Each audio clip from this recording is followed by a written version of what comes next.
Baik jamaah, kita kembali lagi bersama kami di Jalan Dakwah BTV.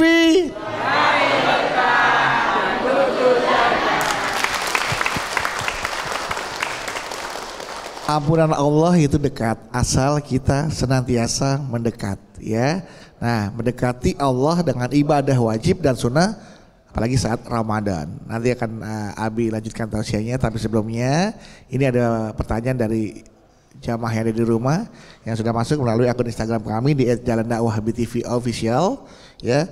Nanti mohon dijawab ya Abi ya. Ini pertanyaan dari jamaah, dari pemirsa setia BTV. Ada dari @mentari merah muda. Kak Bedu, izin mau tanya ke Ustadz ya. Saya ini kerja sebagai front office di sebuah kantor. Di depan tuh ya, habis masuk lobby ketemu orangnya tuh di front office. Nah, bos-bos di kantor saya tuh semuanya non muslim. Terkadang mereka datang selalu pas di jam azan. Dan kalau mereka datang, saya harus standby di meja depan. Nah, Ramadan ini kan saya berniat selalu sholat tepat waktu di musola. Benar-benar tepat waktu, kayak pas habis azan gitu lebih. Nah, jadi bisa berjamaah sekalian. Nah, cuma tiap habis wudhu dan sholat, saya butuh waktu lagi nih buat benerin make up. Jadinya saya sering telat nyambut bos di meja depan. Walhasil selama puasa saya tuh sering banget diomelin sama atasan. Gimana ya Ustadz, saya niat mendekatkan diri ke Allah tapi saya malah kena omel mulu sama atasan. Mohon pencerahannya Abi. Bu. Masya Allah. Aduh, seger banget puasa nih. Langsung kayak pengen buka ya Bi ya. Begini ya Bu, kadang memang kita selalu berhubungan dengan banyak orang. Betul betul. Apalagi bulan puasa harus bisa menjaga juga keimanan, ketakwaan dan hawa nafsu kita. Betul betul. Nah, tadi apa yang disampaikan dari apa yang ditanyakan oleh pemirsa, bahwa kita harus bisa memanajemen waktu. Ya Bu ya, antara ibadah kita kepada Allah dengan pekerjaan kita. Salah satunya ketika kita memang biasa untuk tepat waktu dalam ibadah, maka apa yang harus kita rubah? Ada yang harus kita rubah. Selesai kita ambil wudhu, langsung make up kembali. Sambil menunggu waktunya sholat. Beres sholat baru kita langsung ke tempat front office tadi. Jadi kita harus bisa mengatur waktu. Kalau memang waktu itu bisa kita atur, kita atur. Kalau memang sekiranya itu belum bisa kita atur, berarti kita sesuaikan. Mana dulu nih yang harus kita utamakan. Karena waktu sholat zuhur itu antara mulai zuhur sampai misalkan kurang lebih 2:30. Kalau memang dimungkinkan, kita perlu dan diperlukan harus jam 12 itu ada, kita di situ dulu. Ya, tapi bukan berarti kita melalaikan sholat, bukan melalaikan sholat, tapi masih dalam waktu sholat. Karena as-sholatu ala waktiha itu menurut tafsir ada dua. Pertama, tafsirnya as-sholatu ala waktiha, sholat ketika pas pada waktunya masuk adzan lalu sholat. Tafsir pertama. Tafsir yang kedua, as-sholatu ala waktiha, sholat di waktu yang sudah ditentukan. Misalkan waktu zuhur itu dari jam 12 sampai 2:30. Di dalam waktu itu masih disebut dalam waktu waktiha, dalam waktunya, gitu ya Bu ya. Jadi tinggal kembali kepada kita. Oleh karenanya bisa-bisanya kita, jangan sampai juga akhirnya kita menjadi orang yang dianggap bahwa sok soleh tapi mengabaikan kewajiban yang lain. Paham ya Ibu ya? Paham Bapak-bapak? Jadi kita harus memanage sebaik mungkin. Beres wudhu langsung touch up lagi, langsung make upan lagi agar tampil segar. Langsung selesai sholat bisa jalan lagi ke tugas. Atau tugas selesaikan dulu sampai kira-kira dimungkinkan sudah tidak ada hal yang harus kita tunda lagi, langsung tunaikan sholat. Dan ini harus menjadi sesuatu yang terbiasa. Ketika kita mampu menjaga hubungan kita dengan Allah, kita mampu menjaga hubungan dengan sesama, insya Allah hidup kita jadi tenang dan nyaman. Bu. Lalu apa yang harus kita lakukan di bulan Ramadan yang penuh mulia ini? Maka salah satu di antaranya adalah yang paling disukai oleh Nabi adalah melakukan jangan pernah meninggalkan sholat. Ibu-ibu sholat yang paling berat sholat apa? Subuh. Bapak-bapak? Kalau bapak-bapak sholat paling berat subuh, zuhur, asar, maghrib, isya. Ada yang begitu ada? Mana orangnya? Ayo, maka untuk mendekatkan diri lalu meningkatkan keimanan dan harus menjadi motivasi. Apa yang harus menjadi motivasi? Gini Bu, motivasinya belum tentu tahun depan saya masih ada umur. Betul tidak? Bisa jadi bapak-bapak belakangan, ibu-ibu duluan. Benar apa enggak? Atau kita balikin, ibu-ibu duluan, bapak-bapak belakangan. Ibu duluan lagi. Maka harus kita memberikan motivasi kepada diri kita. Kita tidak pernah tahu umur kita, apakah tahun yang akan datang Allah masih berikan kita kesempatan hidup, ataukah ini Ramadan menjadi Ramadan terakhir buat kita. Maka ketika kita mampu muhasabah demikian, yakin kita tidak akan pernah meninggalkan ibadah-ibadah di bulan Ramadan. Salah satu yang jangan ditinggalkan sholat. Yang kedua berpuasa. Ada orang kadang-kadang Bang Bedu ya, puasanya rajin tapi nggak pernah sholat. Ada yang begitu? Ada? Ada. Mana orangnya? Saya lagi. Jangan ditinggalkan, karena ini adalah bagian. Sholat itu adalah wadah. Kalau kita punya pahala, punya amal soleh sodako, punya amal soleh zakat, punya amal soleh puasa, tapi nggak ada tempatnya, mau ditaruh di mana tuh amal? Aur-auran, betul. Maka sholat itu sebagai tempat apa? Tempat untuk menyempurnakan amal kita yang lain. Ini yang harus dijaga. Maka mudah-mudahan kita minta kepada Allah, karena kesempatan tahun depan kita tidak tahu apakah masih diberikan umur atau tidak. Maka jaga sholat kita, perbaiki sholat kita, sehingga Ramadan ini menjadi dan mendidik kita menjadi orang-orang yang lebih dekat kepada Allah. Amin ya robbal. Yang kedua, apalagi lakukanlah baca Quran.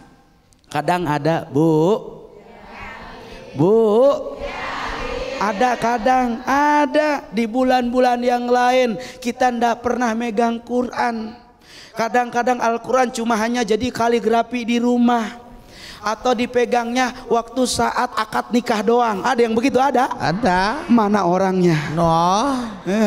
Ya, tapi ayo mumpung bulan Ramadan kita jadikan motivasi. Ramadan itu adalah apa? Yudha'iful amal. Apa maksudnya yudha'iful amal? Allah melipat gandakan pahala.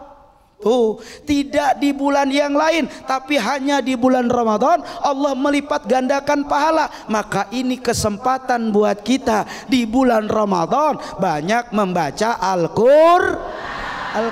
Tapi banyaknya baca Quran apa baca WhatsApp? Ayo. Mana Bang? Mana orangnya? Kalau Abang banyakan mana? Wah, saya baca Allah saya mah baca Al-Quran. Udah hafal Abang Quran? Udah hafal? Apanya? Hafal Quran udah? Belum Pengen Al-Quran jadi penolong kita? Pengen Al-Quran jadi syafaat? Pengen?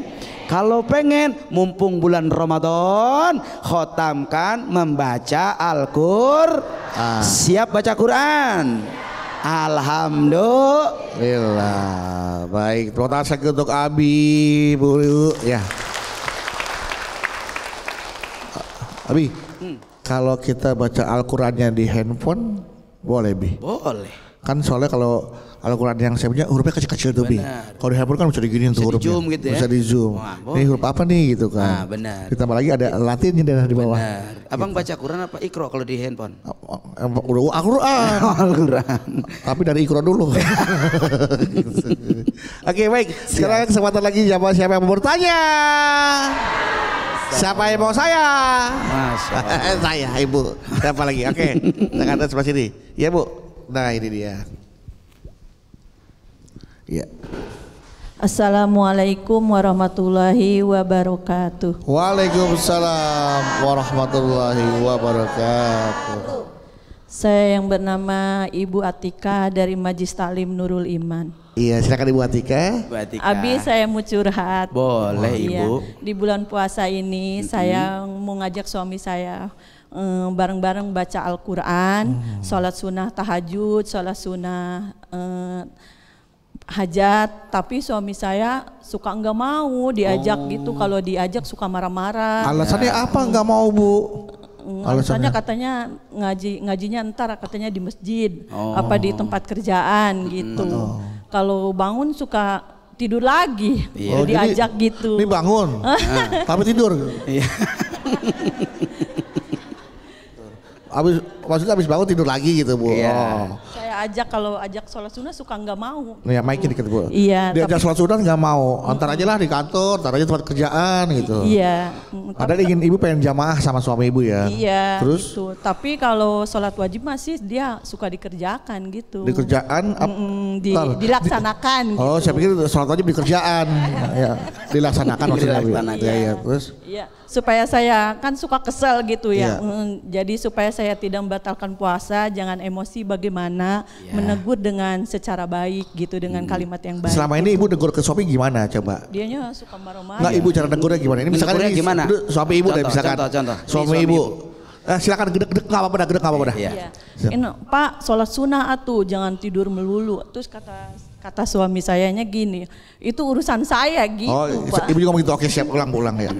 Ya, coba ulang. Kan saya ngomong itu urusan saya gitu ya. Ibu negor. Saya mau bilang. Saya lagi tidur, Bu ya? Lagi tidur ya? Pak, bangun. Ya, Bu. Udah apa? kayak bangkit dari kubur. Lagi tidur kan kaget. Iya. Apa sih, Bu? Sholat sunnah tahajud. Itu urusan saya. Ibu sholat aja. Terus kan saya kesel gitu. Kesel. Ya udah omelin aja, coba omelin dulu. Ibu ngomong apa lagi? Iya, kan Ibu kesal ngomong apa lagi? Kata saya kerjanya tidur melulu, nggak mau sholat gitu. Kalau saya kerja tidur mulu, duit dari mana? Gak mungkin lah saya kerjanya tidur mulu. Saya kerjanya bangun kerja. Baru tidur sekarang aja. Dibilang tidur mulu. Udah kalau emang gak suka, udah cari aja yang suka. Ini ngigo apa curhat? Oh, Abi curhat. Ini kan ceritanya, Bi. Itu panjang banget. Kalau yang nonton istri saya sakit beneran loh saya begitu, Bi. Iya. Nah, seperti itu, Bu, ya kesel ya. Nah, bagaimana cara Ibu menasihati suami yang seperti ini? Iya. Ya, gimana tuh, Bi? Baik, Mas. Itu aja, Bu. Yaudah, wassalamualaikum warahmatullahi wabarakatuh. Waalaikumsalam warahmatullahi wabarakatuh. Kayak gitu. Kita kasih pantun dulu. Cakep nih. Jalan-jalan ke kota baru. Cakep. Pulangnya beli bakiak. Semoga ibu yang kerudung biru duitnya banyak-banyak. Amin ya robbal. Nih. Kerudung ungu mau juga kerudung ungu. Coba ungu. Hah? Oke. Jalan-jalan ke Pondok Ungu. Oke. Terus? Ya kan? Terus ketemu orang pakai kopiah. Ya, cakep. Semoga ibu-ibu yang berkerudung ungu menjadi wanita yang soleha. Amin ya Allah, berkah alhamdulillah. Nih jawabannya, Bu. Ya. Memang kadang-kadang salah satu ujian terberat dalam ibadah puasa itu adalah orang yang ada di rumah kita. Bener enggak? Tidak dari luar dulu, tapi ada yang ada di rumah. Sehingga semua itu harus kita bisa jaga. Harus kita antisipasi. Kalaupun kita mau ngajak suami kita untuk mau beribadah, caranya harus benar, caranya harus baik. Kata Nabi, idza nadorta syarrotka. Maka kalau berhubungan dengan suami itu yang pertama kita harus bersolek, dandan dulu. Suami bangunin pelan-pelan gini, bang, bangun sayang, cium. Wah. Gitu. Pas ngeliat kaget, kok cantik gitu. Karena sudah bersolek. Abang ganteng, abang paling soleh, abang dunia saya. Bangun sayang. Bangun tuh. Kira-kira bangun apa enggak? Bangun. Bukan cuma suami yang bangun, yang lain juga. Anak-anak udah bangun, wah apa sih gitu. Iya. Iya. Kan belum puasa, tahajud. Malam ini malam. Malam nih. Oh, sholat tahajud. Iya. Ya Bu ya, sholat tahajud kan Bu ya. Iya. Bangun, Bapak bangun ya. Ibu siapin sajadahnya nih. Udah digelarin Ibu siapin sarungnya nih. Bapak sekarang ambil wudhu. Ayo Bapak, Ibu bangunin, sabarin, tenangin. Tapi kalau udah awal-awal udah emosi, udah ngegas, kerjaannya tidur mulu. Siapa lagi ngantuk-ngantuk digituin? Kira-kira kalau digituin, bangun belum? Ruh belum masuk semua, iya. Separo-separo, terus diomelin, kira-kira nerima apa enggak? Enggak, berarti yang harus kita jaga apa? Yang harus dijaga cara komunikasi. Sebagaimana kata Nabi, mu'asyara bil ma'ruf, semua bisa diomongin dengan cara yang baik. Kalau ibunya pakai tenang, pakai dengan bahasa yang menyenangkan, padahal kita tahu suami kita hitam. Tapi kita bilang, ada yang hitam di sini ada? Mana? Tapi dibilang, ya Allah, suami paling terang, emang hitamnya terang.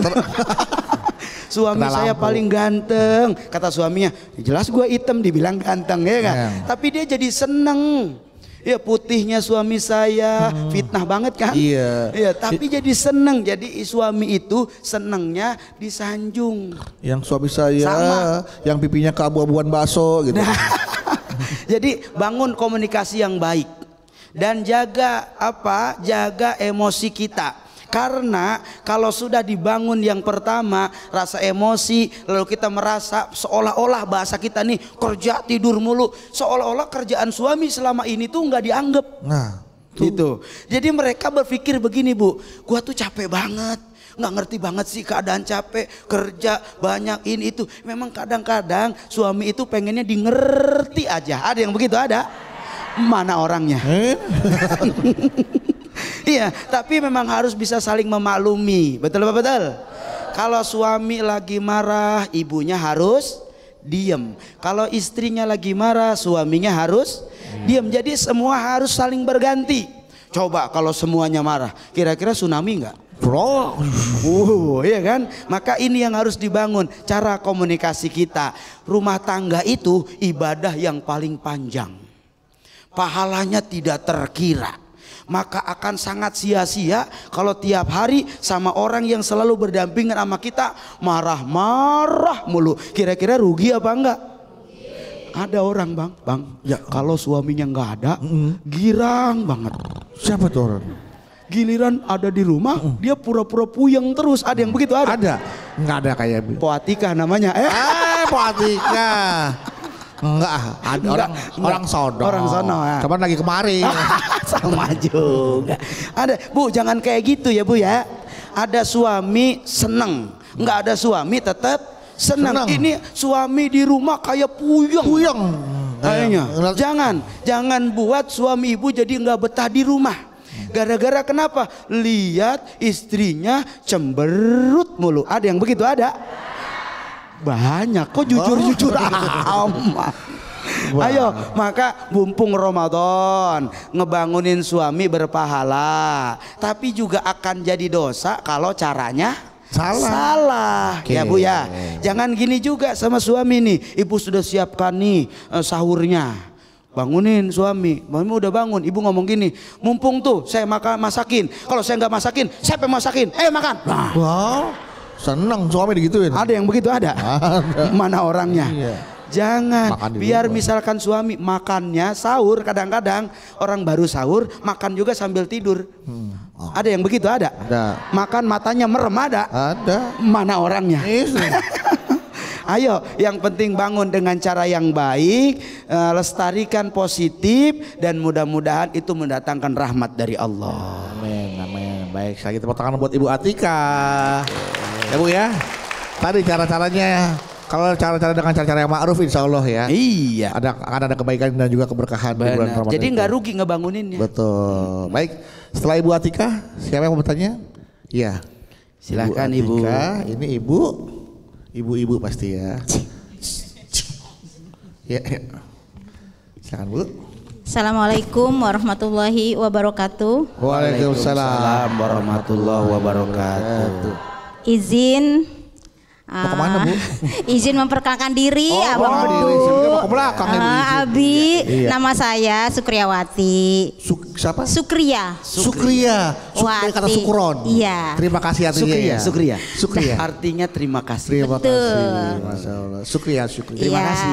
Dari Iya, Sukron. dari Majlis Taklim An-Nur, Kemayoran, Jakarta Pusat. Jakarta Pusat. Anur. Iya, An-Nur. Kemayoran Bu ya? Iya. Dekat PRJ ya? Iya, Abang. Berarti itu Jakarta Pusat ya? Iya. Dekat yang jual ketan susu ya?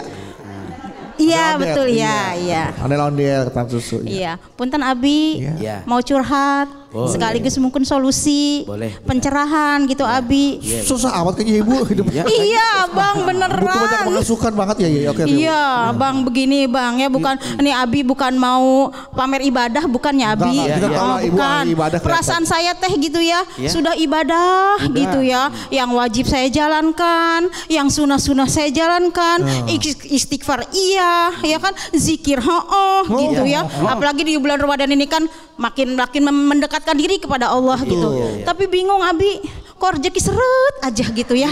Bingung Abi. punya duit gitu. Nggak punya duit melulu gitu.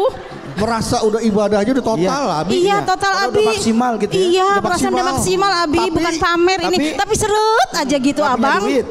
Seret banget gitu. Seret banget. Jadi Kayak orang habis makan nggak minum gitu. iya, ganjel di sini nih Seret Abang gitu. nih. Iya. Jadi gini Abi, mohon penjelasan, saya suka bingung gitu ya. Apa saya banyak dosa gitu ya? Apa saya salah baca doa gitu ya? Apa saya apa ya gitu ya? Apa Ibu? Saya juga bingung gitu. Ibu juga Kayak mikir ya, kenapa ya? Iya. Apakah selama ini ibadah yang saya lakukan apakah juga ada banyak kesalahan? Iya, Apa betul. saya zikirnya salah baca? Iya, betul. Apa doanya gitu kurang lengkap, khusyuk, kurang khusyuk gitu ya Abi ya. Sampai kadang suka sedih gitu ya. Ingat ke orang tua, ingat ke kemana-mana gitu Abi. Apa saya banyak dosa gitu ya Abi. Mohon pencerahan Abi, mohon Ini pencerahan, mohon mungkin Ibu- solusi. Iya. Kayaknya yang salah mungkin Ibu pada saat ibadah Ibu kemana-mana. Iya. Ibu orang ibadah Ibu ke mall, ke pasar. Enggak lah Bang, ibadah Tadi khusyuk kata Ibu, kok. jadi saya jadi kemana-mana gitu. Pikirannya kemana-mana, pikirannya. sedihnya kemana-mana Iya, gitu Abi. Mohon Iya, Abi, iya. punten, Iya, Bu Sukri. hatur nuhun, terima kasih. Masya Allah, terima kasih. Ibu Sukriya, terima kasih. Assalamualaikum warahmatullahi wabarakatuh. Waalaikumsalam warahmatullahi wabarakatuh. Mungkin apa yang ditanyakan Ibu Sukriya sama juga yang dialami oleh ibu-ibu yang lain. Banyak ya.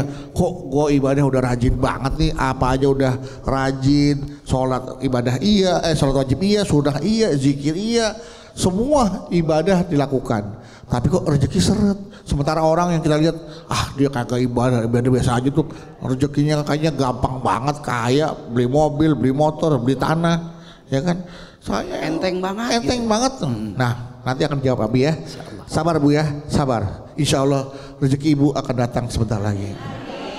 Jangan kemana-mana ya. Kita akan dengarkan jawaban dari Abi atas pertanyaan Ibu Sukriya yang seret buat rezekinya. Jangan kemana-mana, tetaplah bersama kami di Jalan Dakwah BTV.